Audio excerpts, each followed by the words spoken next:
Penghormatan peserta upacara kepada pembina upacara dipimpin oleh pemimpin upacara. Kepada pembina upacara, hormat, gerak, tegak, gerak.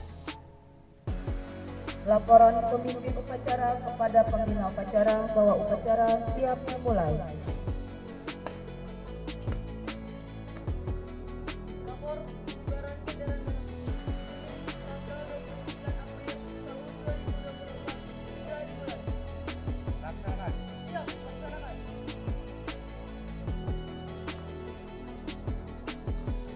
Pengibaran bendera merah putih diiringi lagu Indonesia Raya.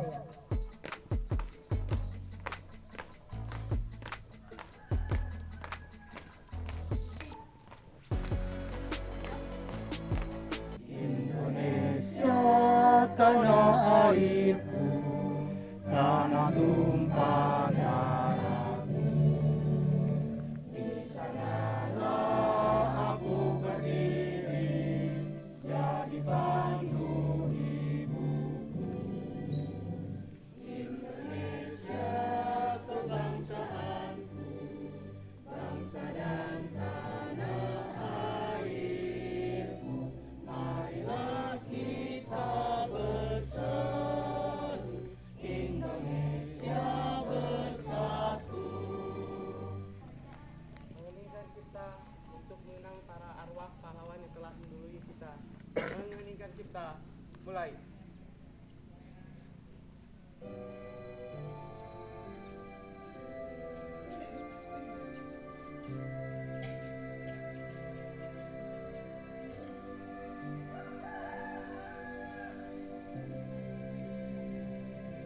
Pancasila. Satu, ketuhanan yang Maha Esa.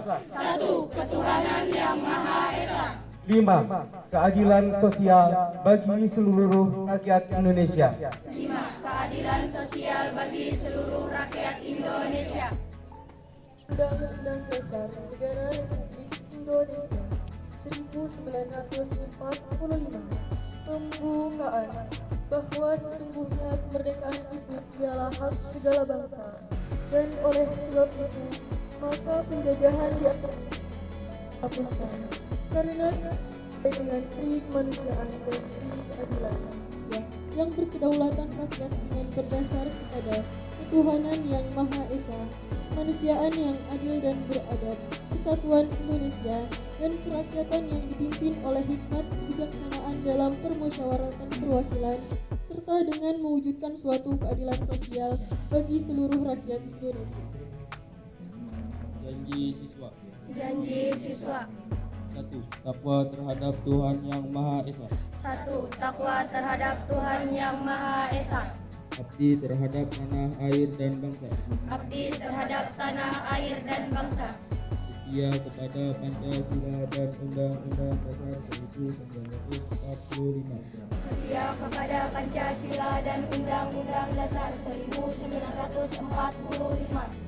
2. Adab terhadap orang tua. 2. Adab terhadap orang tua. Hormat terhadap guru. Hormat terhadap guru. Serta menjunjung tinggi derajat dan martabat sekolah. Amanat pembina upacara, pasukan diistirahatkan. Istirahat di tempat, gerak. Assalamualaikum warahmatullahi wabarakatuh.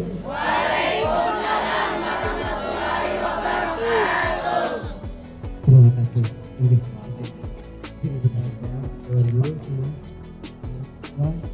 Alhamdulillah, Assalatu wassalamu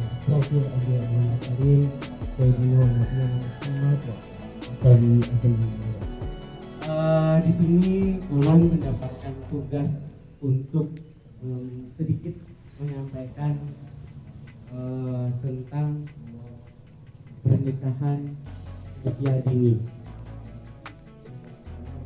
Ini masih anak-anak atau remaja nih? Ayo, anak-anak, remaja ya. Usia anak itu memang termasuk dalam remaja, adalah usia di bawah 18 tahun. Jumlah penduduk kita Kabupaten Banjar ini memang terbanyak kedua setelah Banjarmasin.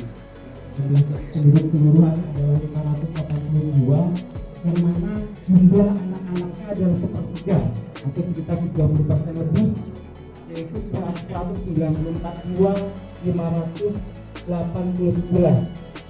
Banyak nih anak-anaknya, termasuk yang di sini di SMP Negeri 7 Karangkintan. Dulu dari dinas kesehatan, dari bidang sumber daya kesehatan.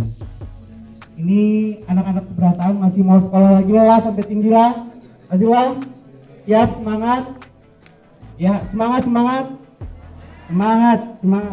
Jadi tidak hanya sampai pada sekolah menengah pertama atau SMP, tapi harus sekolah dilanjutannya, sekolah menengah atas, kemudian SMK, lanjutnya mungkin nanti bisa kuliah dan lainnya. Ini tawalah ada Banjar lah, Kabupaten Banjar. Pada saat ini memang menduduki pernikahan dini tertinggi se-Kalimantan Selatan di tahun 2005 kita tepat ke ranking 7 kalau tidak salah, tapi ini belum lagi ranking 13 kabupaten kota, artinya sangat banyak nih buat kakak-kakak buat Bianca atau apa nih yang menikahnya di bawah usia 19 tahun. Karena di bawah usia 19 tahun itu tadi seperti tadi usia anak kan 18 tahun, tapi dia menikahnya di usia di bawah itu. Hanya lulus SMP, lulus SD, menikah. Ada yang ada menikah kan nih, Mbak ini lulus SMP, belumlah, jangan dulu lah. Kita bergapai cita-cita dulu setinggi-tingginya, semangat sekolah dulu, sampai jadi apa, boleh jadi perawat, jadi bidan, jadi guru, jadi polisi. Ada yang jadi polisi kah cita-citanya? Oh iya, jadi tentara kah? Yuk silakan aja setinggi-tinggi cita-citanya, jadi jangan berhenti pada sampai sekolah ini. Mudah-mudahan bisa semua gapaikan cita-citanya tinggi lah. Oke, perkawinan anak adalah segala perkawinan di mana salah satu calon pengantin berusia di bawah umur 18 tahun tadi. Artinya hanya lulus SMP atau belum lulus SMP bulan. Nah, kita kawin atau apa, kepada jangan dulu lah. Hubungan ini kan masih masuk anak-anak tadi. Jadi organ-organ tubuh di dalam tubuh ini masih belum berkembang bujur. Jadi hak-hak bubuhan pian itu ada banyak. Salah satunya hak untuk bermain. Nah, umuran piani silahkan aja permainan ngapakah, layangan kah, asal jangan tatap rumah orang aja dia. Selanjutnya bubuhan pian boleh mempunyai hak untuk berekreasi, boleh di jalanan. Kemana? Mandi kapal kah? Apa kemana lagi? Oh, Bukit Batu. Nah, boleh ke Bukit Batu seminggu sekali, kan jangan 2 hari-hari. Kemudian boleh beribadah, mempunyai hak untuk beribadah, mempunyai hak untuk berserikat. Misalnya tadi buat Kosiska, buat apa, ada apa nih namanya, organisasi dipersilakan. Kemudian boleh bertumbuh dan berkembang. Kemudian hak untuk mendapatkan nama, identitas, kewarganegaraan, pendidikan, informasi, dan lain sebagainya. Kemudian untuk mendapatkan perlindungan pribadi, kekerasan fisik maupun non fisik. Ini kerja kalau lah nang anuan begayaan nang berlebihan, begayaan boleh aja bertunjulan sedikit lah. Tapi menang betul tunjulan bana berdorongan sampai nang jerungkuk aja, nggih apa? Jangan dua. Dampak dari perkawinan anak ini pertama adalah dampak secara biologis. Nah, itu tadi yang Bapak sebutkan tadi, yang organ-organ tubuh tadi belum berkembang secara baik. Kemudian dampak psikologis. Nah, biasanya nang umur anu kawin ini bang ini rancak aja bekelahi kalau di kelas loh kakawanan aja kan bekelahi lo nah maginya di rumah bisa bekelahi kadon lakinya atau lawan bininya karena anum tadi masih berkekerasan, masih belum secara emosional belum baik, belum bisa menguasai diri, masih labil, masih perlu mendewasakan diri, perlu meningkatkan kemampuan emosionalnya secara baik. Nah, gimana mendapatkan kemampuan secara emosional itu? Memang tidak hanya di sekolah, tapi sekolah memang secara formal akan membimbing, membina bubuhan pian untuk mendapatkan kemampuan tersebut dengan lebih baik. Kemudian dampak ekonomi. Nah, ini bisalah bercari sudah. Belum lah? Ya masih minta kuitan kalau lah berataan lah. Jadilah dampak secara ekonomi tadi bubuhan pian belum bercari. Belum lagi kawan menghasilkan duit seorang. Artinya masih harus minta kuitan. Jadi jangan kawin dulu. Selanjutnya dampak sosial. Nah, yang tadi ya kawin sebulan atau setahun, empihan misalnya, ada mau lah. Kena mana ada pekawan kilon kekawanan sekolah ini, mana ada pekawan non para rumah di rumah aja. Jadi kan kada bisa bersosialisasi dengan baik. Cara-cara mencegah pernikahan normal dalam undang-undang yang pertama adalah menyediakan pendidikan formal, tentu saja dengan sekolah, kemudian mengaji kah, jual sore segala macam. Kemudian tentu saja nih ada sosialisasi tentang pendidikan seks seperti yang tadi Bapak katakan tadi lah, seks itu bukan hanya berhubungan kalau ini lah, anak ini lah, ya ini bisa juga nih anunya, udah senyum-senyum lah, itu kan ada Bapak. Boleh belajar, intinya kan kita belajar terus untuk hal itu dan bukan masalah tabu, bukan masalah ini, asal ada keadaan yang baik dan benar. Tadi mengurangi penggunaan gadget, boleh menggunakan gadget atau handphone tadi, tapi menggunakannya untuk hal-hal yang bermanfaat. Nonton Korea kan nih boleh, nonton Korea boleh aja. Nonton Korea, 7 Korea kah? Blackpink kah, apakah segala tuh. Nah, sampai di sini dulu. Ada yang hendak bertakun kah? 5 orang yang bertakun Bapak beri hadiah. 5. Rumah di mana?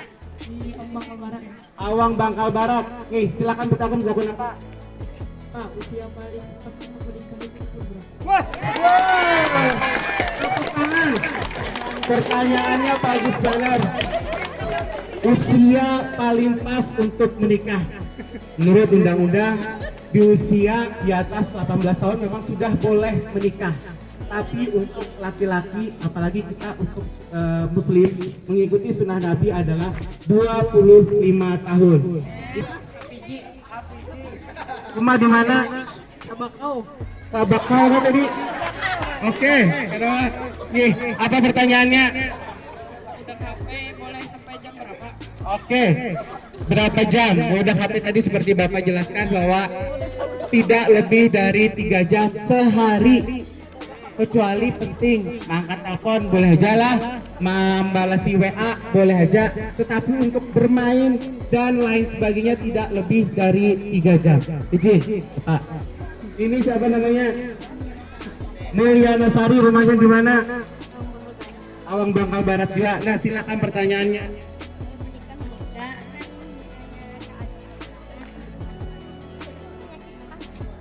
Ya, betul.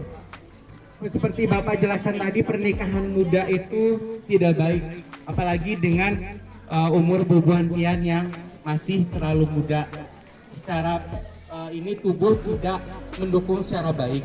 Jadi beberapa penyakit bisa misalnya melahirkan, bisa ada bagus bayinya, ada bagus juga gasan buahan pian karena terlalu kecil tadi, dan berbagai macam penyakit lainnya yang bisa terjadi bila menikah muda tersebut.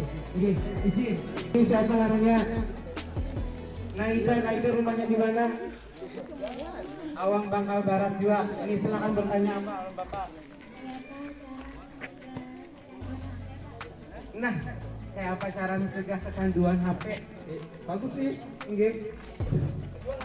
dijual HP-nya. Jangan coba dijual HP-nya karena nanti WA-an orang. Kok ini boleh aja pakai HP dari dalam diri sendiri, dimotivasi dari dalam diri sendiri. Apabila sudah terlalu lama megang HP, dipindahkan, dijauhkan. Tapi bila harus balas WA atau apa, silakan pakai lagi. Tapi menggunakanlah dengan bijak handphonenya. Gunakanlah untuk hal-hal yang bermanfaat bagi kita. Kalau ada buah hatian seorang, siapa lagi yang menagur? Ya harus HP ini ampun pribadi, pambulan, ampun seorang. Jadi mungkin ada seorang menagur dalam hati, dalam dirinya, ada akan apa ya? Ada akan terbatasi dengan menggunakan handphonenya. Jadi batasilah buah hatian dengan menggunakan HP dengan bijak. Oke, terima kasih. Nur Naida, oke. Ada bapak yang kuning. Nah, Nur Naida, tepuk tangan untuk semua yang di ini. Silakan. Sekolah Penggerak Angkatan Ketiga SMP Negeri 7 Karangintan. Bisa. Oke. Siap. Terima kasih.